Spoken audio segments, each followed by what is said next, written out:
Today's topic is how to work without anxiety.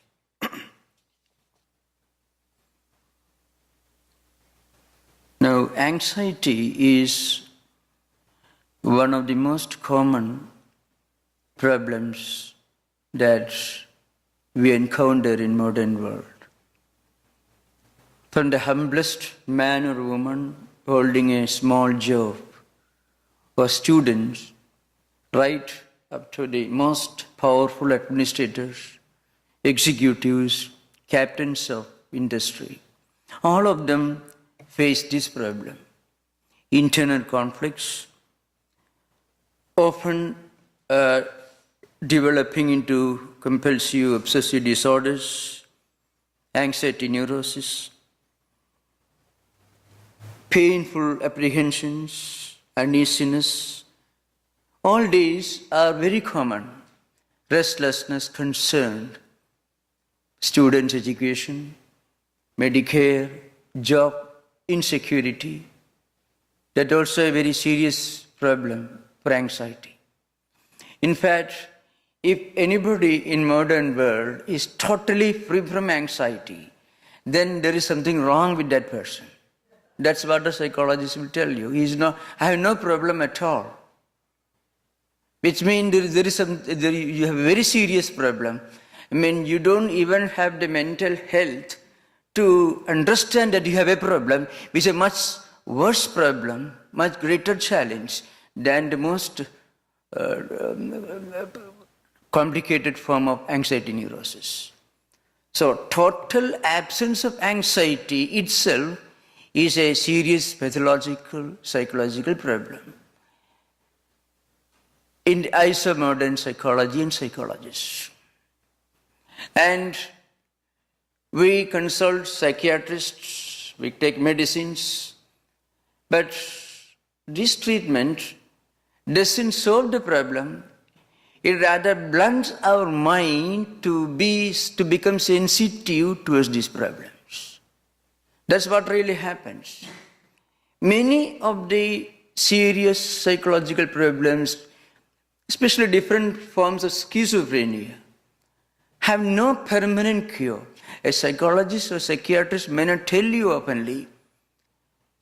We postpone the problem, or our ability to feel the problem is reduced, medically reduced, which means the problem is not solved, the problem is postponed. Now, one serious problem with modern psychology is that it tries to solve the problems of mind at mental level. That's the most serious problem. Problems of the mind cannot be solved at mental level. At mental level, we can postpone, as I said earlier, our ability, our sensitivity to problem is blunted. These problems can be solved only if we can link the mind to something that is beyond mind. Mind should be linked to something that is beyond mind.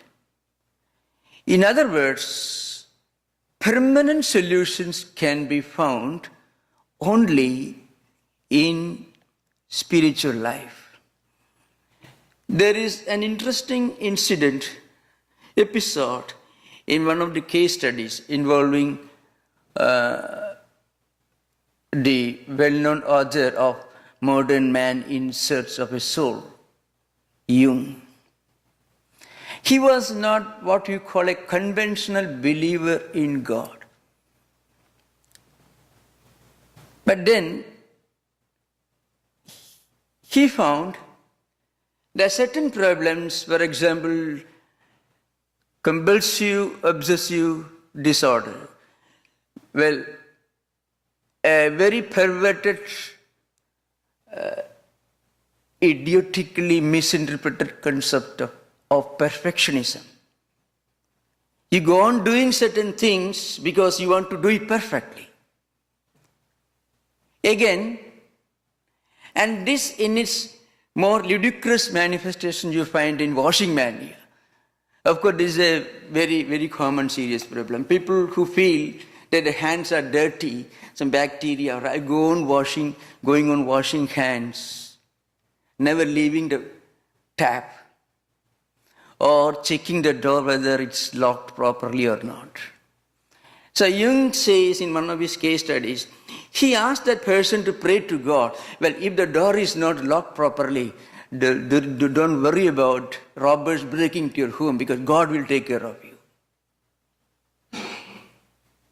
Or maybe apply it to the other case, a person who keeps washing his hands properly, going on washing his hands. Very often people in olden days, you find some old books, you find they could never leave the pond or river because they want to take bath again and again. It's a manifestation of washing mania, extended, perverted to a most ludicrous level. Well, suppose you ask the person, well, you pray to God, even if there is bacteria, He will take care of you.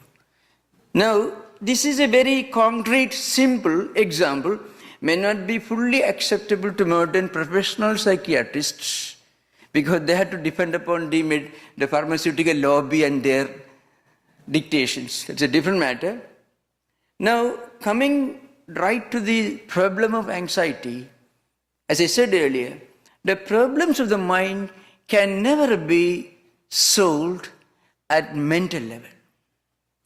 Because mind, according to Vedanta, that's what I'm going to talk about, problems of anxiety in the light of Vedanta.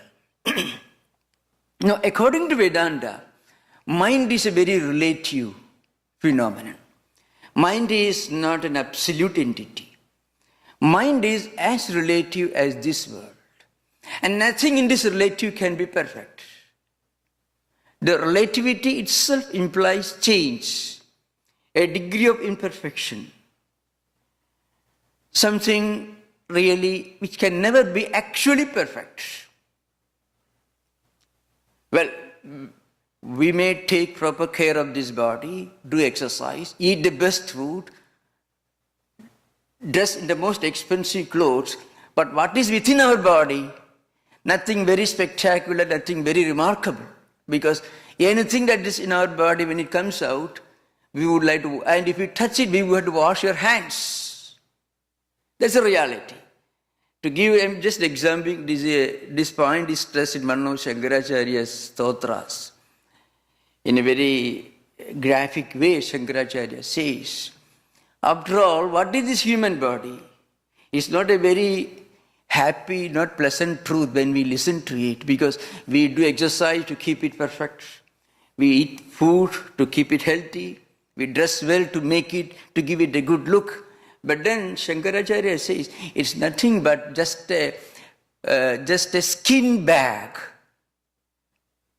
in which there are many not so wonderful things accumulated, which you would rather not like to see outside of the skin bag.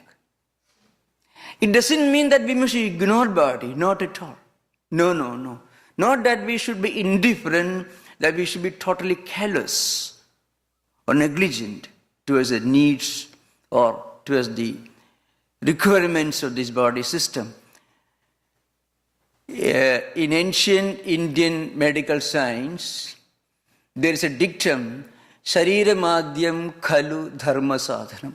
This is the dictum which ancient Indian medical scientists, doctors, Ayurveda, you may have heard, naturopathy, they often repeat, Sharira Madhyam Khalu Dharma Sadhanam.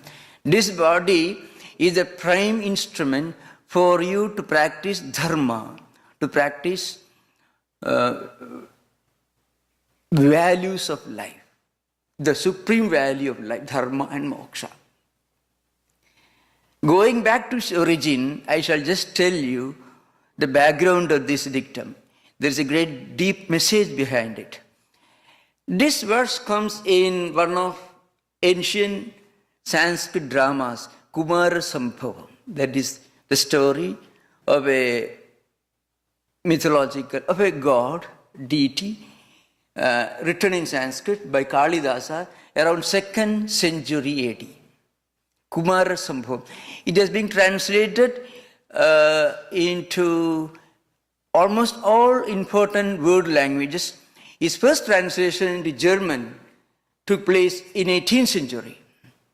And great Indologists of Europe who studied, beginning with Schopenhauer, many others, Max Muller and others, they were all steeped in the works of this great Indian playwright and poet who lived in 2nd century AD, named Kalidasa. He is the author of some of the most sublime poetical works. Labhigyani Shagudalam Malavigagnimitrame. One of his most wonderful poetical works is Kumara Sambhavam. Now, there is a verse, Abhikriyartham Sulabham Samit Kusham Jalanibisnani Vidhikshamanite Abhiswashaktya Tapasi Pravartase Sharira Madhyam Khalu Dharma Sadhanam. This is the verse. Now, I was quoting that dictum from Ayurvedic physicians.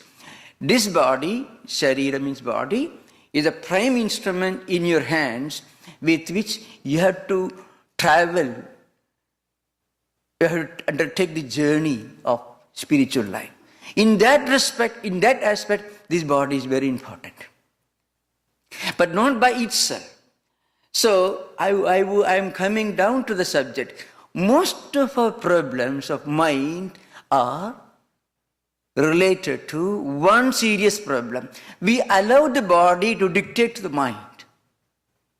We make the mind the servant, the slave of the body. We don't allow our own sense of being to go beyond the bodily level. In fact, that deeper message is implied in this famous Sanskrit verse. The background is this. A great spiritual seeker, the Divine Mother, she wanted to marry Lord Shiva, who was the god of renunciation. So, not from a worldly point of view, she wanted to realize Shiva, and her method of worship was she wanted to meditate,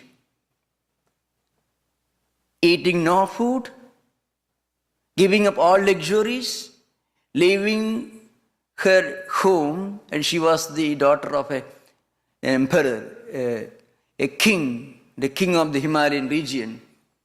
He left the kingdom, the palace that comforts a young girl, and she went to Himalayas, and there she did penance, meditating day and night. Her goal, she wanted to get Shiva. She wanted to realize Shiva, the Lord of renunciation, the Lord of knowledge. She wanted to get him as her husband. Now, Shiva was very anxious to know. He wanted to make sure that this lady was really serious. So he disguised himself as a mendicant and came to Uma, this lady, the young girl who was meditating, and wanted to tempt her away from her meditation. See, you have got a palace, your father is a king, and life in this cold Himalayan region is very pathetic. Do you get enough water for taking regular bath, for oblations? Do you get all the necessary materials for prayer, for worship, for meditation? So, apikriyartham sulabham samit kusam jalani visnana vidhikshamanite apisvasaktya tapasi pravartase sarida madhyam khalu dharma sadhanam. And then he says, don't torture your body, because body is the instrument, the only instrument for the vehicle for you to undertake the spiritual journey. So on the one hand, he wants to tempt and test this woman to know whether she is fully serious about her spiritual aspirations. At the same time, he wanted to give a great truth, but it's not a ultimate spiritual truth. This body is very important. Mukhyam sadharam, that is Mallinatha's commentary, which I won't go into that. Now, the point is this. The statement is that body is very important. But that statement is made by God, who comes disguised to test his devotee to know whether that devotee is actually undertaking this extreme penance sincerely, seriously or not. So the point is, we need this body, but body should not be the supreme goal of our life. Body is only an instrument, a means, a vehicle for us to undertake the spiritual journey. The goal is far beyond the body. So as I said earlier, the most serious problem in modern psychology is we are trying to solve the problems of the mind at mental level. And frequently, mind is being dictated upon by body. Body is dictating terms to the mind. Mind is under the tyranny of bodily requirements, bodily temptations. So the first step is we should go beyond this body. And secondly, once we go beyond this body, you find mind slowly takes control of itself. Then mind should be linked to a higher spiritual truth, that is Atman. For this, the first step is to go beyond the level of body consciousness is we must be able to break the link that connects what we do with its immediate result. Whatever we do, we expect a result. Almost every manifestation of anxiety is related to our concern about the results of what we are doing or what is happening.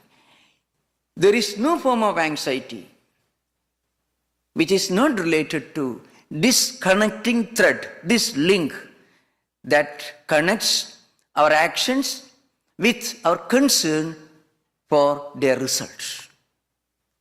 If we can break this link, then we can transcend the body level. And then we can reach the spiritual level. And once this link is broken, the mind gets attached, linked to a higher superconscious reality, which in Vedanta is called Atman. So, how to do this? That's the main question. For that, Vedanta gives one reason. We cannot be indifferent to the results of actions.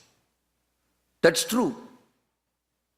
Nobody can work in this world with total indifference about the results of actions. You go on working, you cannot be indifferent towards the kind of work you are doing or what results the work is going to produce.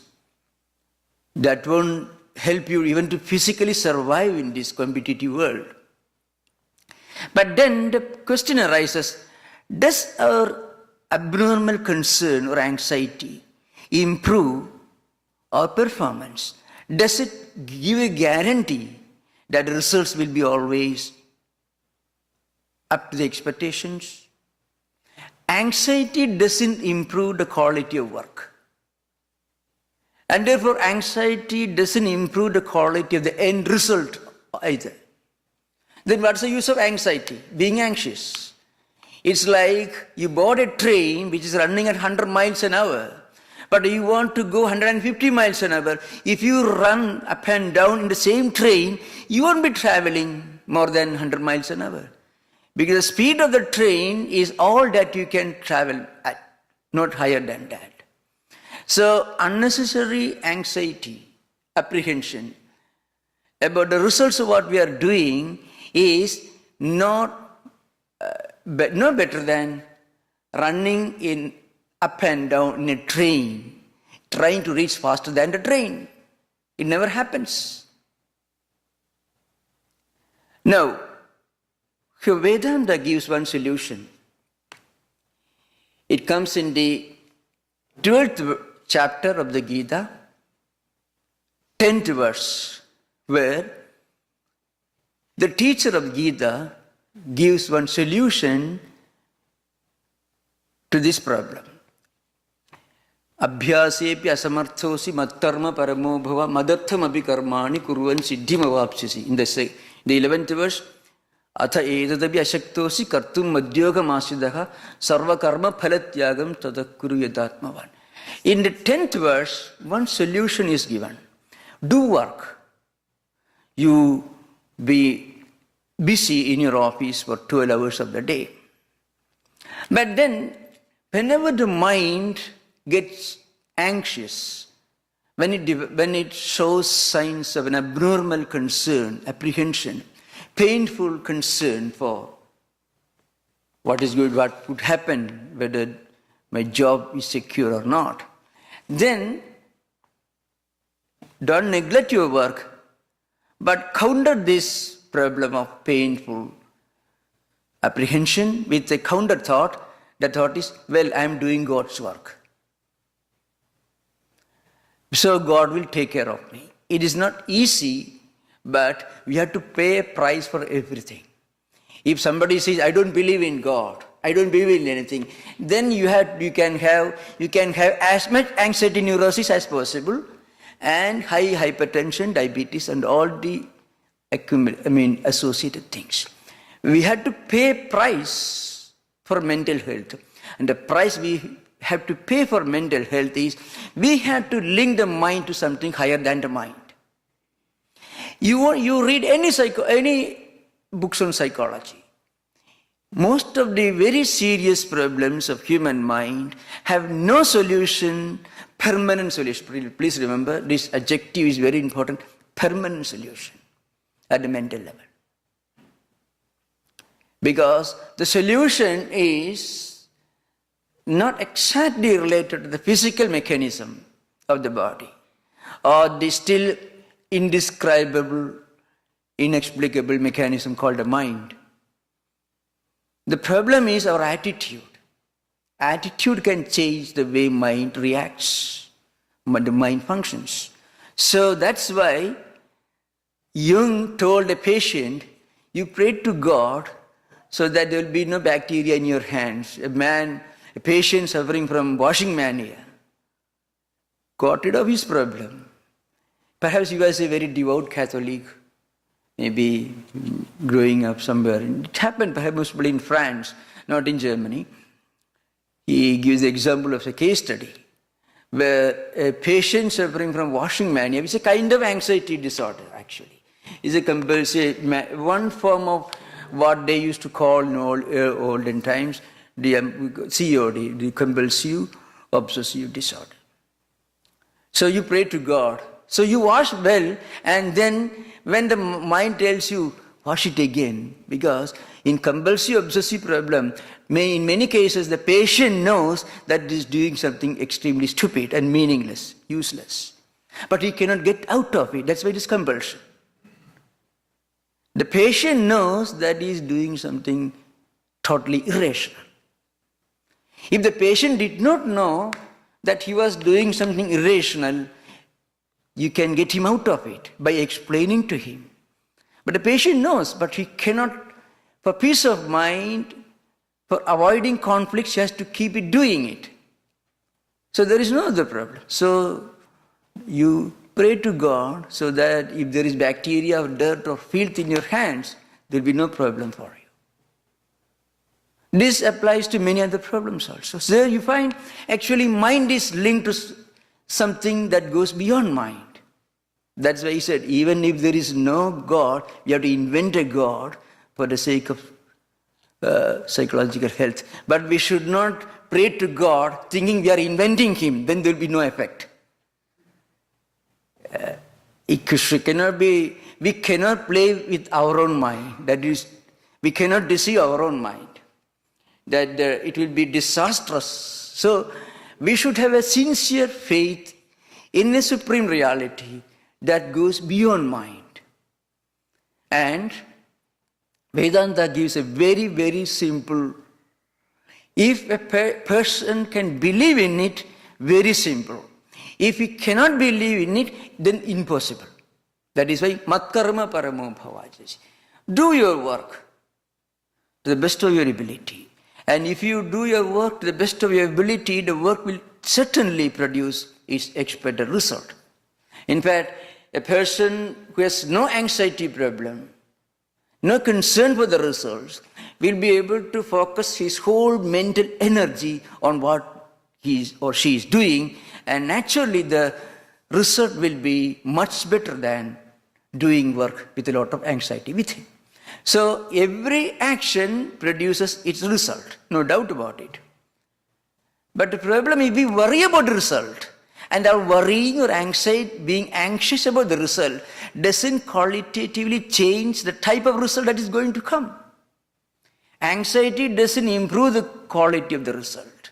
Then why should we be anxious? So anxiety is a waste of time and energy. So Lord Krishna says, Matkarama paramo bhava. Do your work. But it is my work. But God is not going to take the paycheck. You don't have to worry about it. Lord Krishna is not going to claim the paycheck which is issued to your name. But mentally keep in your mind that you are doing this work for God's sake. So in both ways, it is a win-win situation for all of us. The next verse gives a further elaboration of this psychological technique. Atha edadabhyashaktosi kartum madhyokamasidha sarva karma phalatyagam tata kuriyatatmavan. This is the 11th verse of the 12th chapter of the Gita. Here, Krishna, the great psychologist, he comes down to the level of people who cannot even do their work, thinking that the work they are doing is God's work. So in such a case, that person can do whatever work he or she is doing, but mentally break the link that connects the work with its result. Because it is this link, this thread, that connects the work you are doing with its result, that becomes the cause of painful concern, irrational apprehension, anxiety and anxiety neurosis, all related problems. So for that he says, sarva karma phalatyaga. It's mentioned here, if you read a translation, you are likely to misunderstand. The literal meaning is sarva karma, mean giving up all the results of your work. That's what is mentioned. But in actual practice, it means giving up all concern about the result of your work. Giving up concern, anxiety about the result of the work doesn't bring down the quality of the result. It only reduces anxiety neurosis, apprehension, it brings down to the BP, and it may prevent the aggravation of diabetic problems. That's a very, very interesting solution that you find in Vedanta. When this ideal of breaking the link that connects what we do with too much concern about the results of our actions, this ideal can be raised to a much higher level. When we reach such a level, what happens? Then we can keep doing work. We can live in this world without any concern, and at a higher level, Bhagavad Gita says, you must evolve in your own interpretation of your own personality. And this naturally happens. To begin with, we may believe we are this physical body. So long as we live at a physical level, there is no solution for anxiety. That is a fact. No permanent solution. Solution may be there. Medication, counseling, prolonged treatment could reduce the intensity, can postpone the aggravation of much more serious complications, but cannot be permanently solved. That's why I said earlier, psychological problems can never be solved at psychological level. Psychological problems can be solved only at the superconscious or spiritual level. The psyche or mind should be linked to the spirit, the Atman. Spirit, he means Atman. Now, there is another important verse in the Gita. It comes in the 4th chapter, 18th verse. Karmani akarmaya pasyet, akarmani cha karmayaka, sa buddhiman manusheshu, sa yukta krishna karma krita. Now, here there is a very an interesting description of a person who is totally free from anxiety neurosis, who can work without anxiety. Such a person's concept of freedom and independence will be totally different. Normally, we interpret freedom as freedom for the senses. And freedom for the senses actually means tyranny of the senses.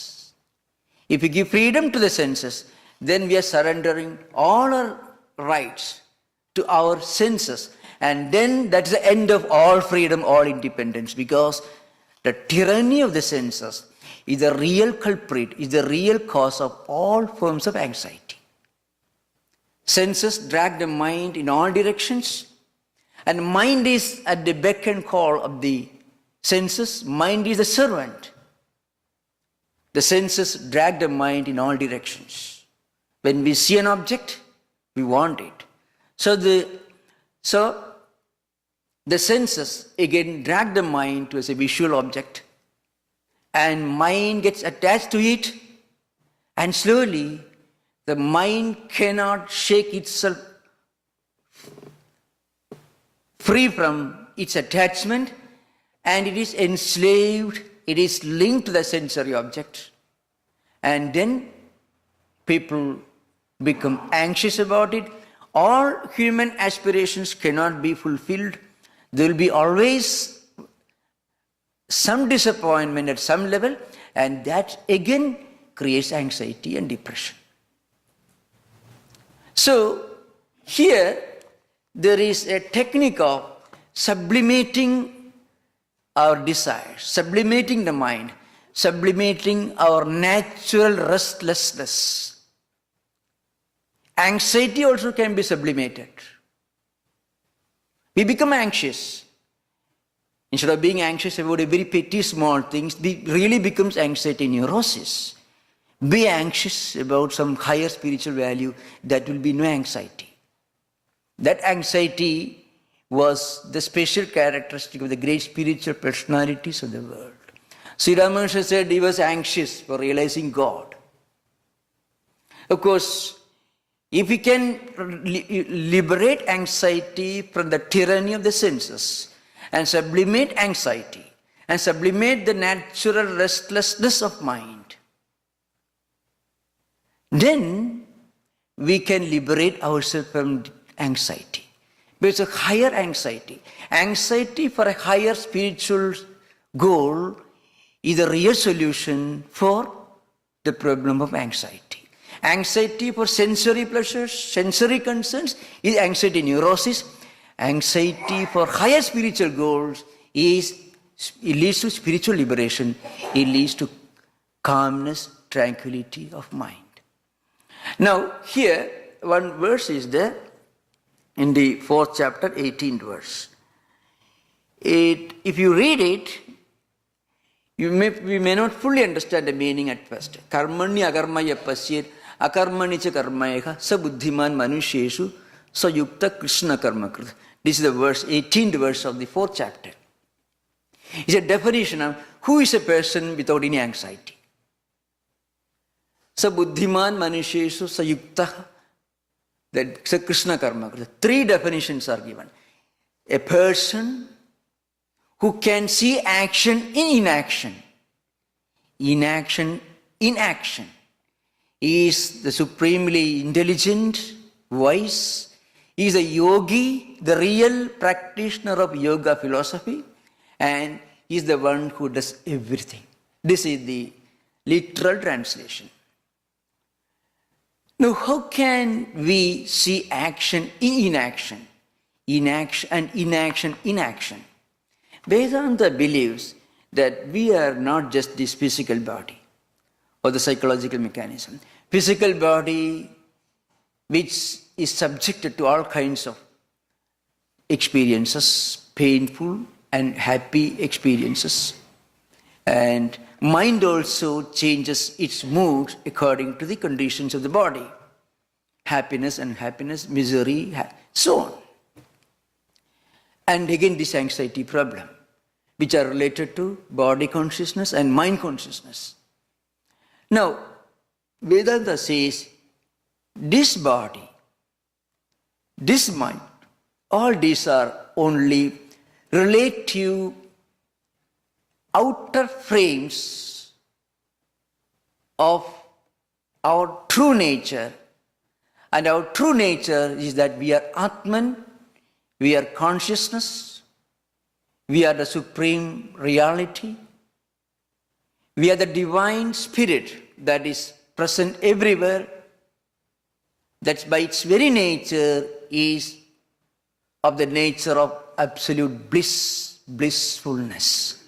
So anxiety is actually an alien thing for us. It is a foreign element. Our natural character is that we are the blissful Atman.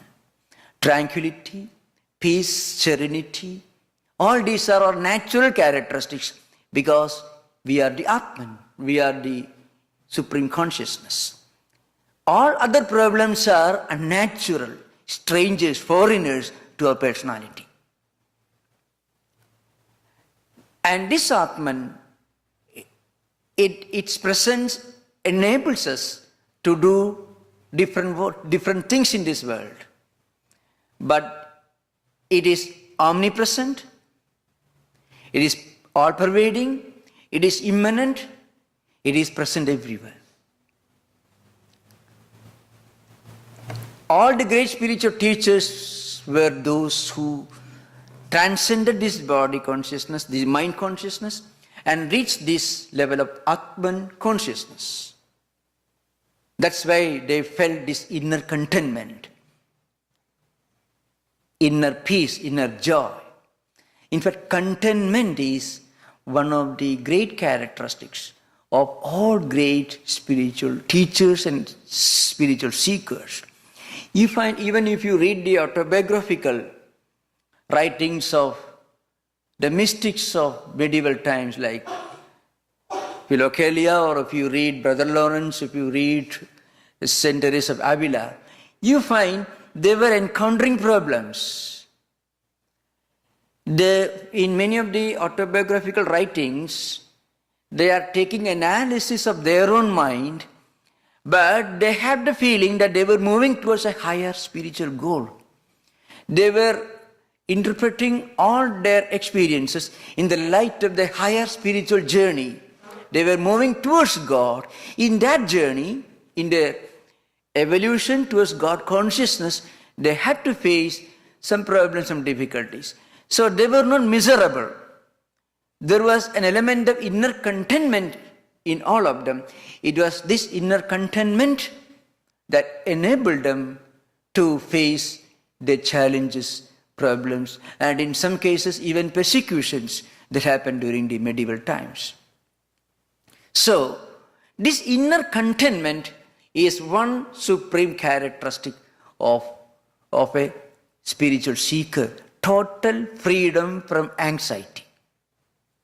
Now, in this verse it says, when we interpret ourselves, when we define ourselves as this Atman, as the all-pervading, ever-blissful, the immanent reality, which is beyond body consciousness and mind consciousness, which is beyond the physical and psychological dimensions of our personality.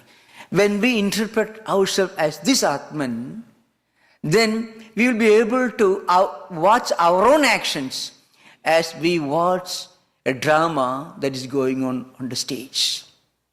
When people suffer, when characters play different dramas, sometimes there will be tragedies, there will be comedies also. We may feel a little upset when something tragic happens, The pity and horror of Greek tragedies, you may have heard. All the Greek tragedies had one supreme goal: to purify, the purge of human mind of all its dirt and filth. That's one interpretation of the Greek tragedies. So, but the spectators do not identify themselves with those characters once they leave the theater. It's only a momentary impulse. So if we can interpret ourselves as the Atman, and body, mind, all these as players in this life, then we won't be too much concerned about what is happening, because this relative world can never be perfect. And if you believe in devotional philosophy, God is the only perfect entity. If you believe in Vedanta, this Atman alone is the supremely perfect entity. All people have some higher ideal.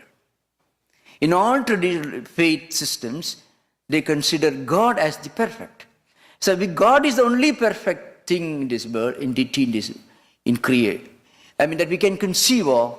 And world is always imperfect in the sense it is relative. And change is one essential characteristic of anything that is relative. That is the nature of relativity. So nothing in this world can be relative. We often become anxious because we expect perfection in something which is by its very nature imperfect. World can never be perfect. But we want the world to be perfect. So we become anxious. So this verse says, once we interpret ourselves as the Atman, then even when we are active 24 hours of the day, we can be in a state of total tranquility as if we are not active, because our senses, mind, they are involved in action. They are only players on the stage. We, the Atman, is a witness. This idea was later on elaborated in many of the Yogacara systems of Buddhist tradition also. One supreme example of this I am going to present before you, then I will conclude. Most of you have heard of Mahatma Gandhi. Maybe he is the most well-known Indian teacher known in this country. Gandhiji, if you read Gandhi's life, he was a very ordinary person. He was not a very brilliant student, not what you call a scholar or a philosopher. But he was all this and more than this in another respect. He was the one who was active almost 20 hours of his life, of the day he was active. 20 hours. He slept maybe less than 4 hours of the day.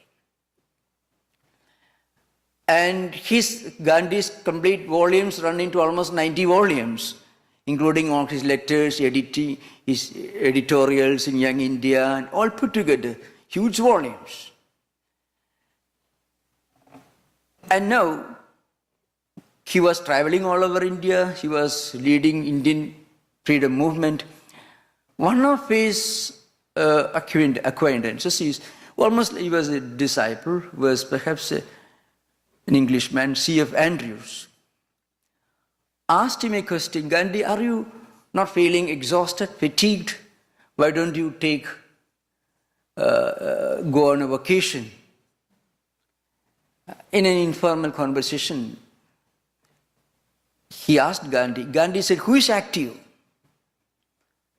Now, Gandhi was one who was active 20 hours of his day. Who never thought of taking rest. And then when he passed away, he was not afraid. He chanted the name of God 3 times and passed away. All his life, in all his activities, he carried with him this idea, this conviction that he was doing the work of God. Now, every action was linked to something that goes beyond this relative world.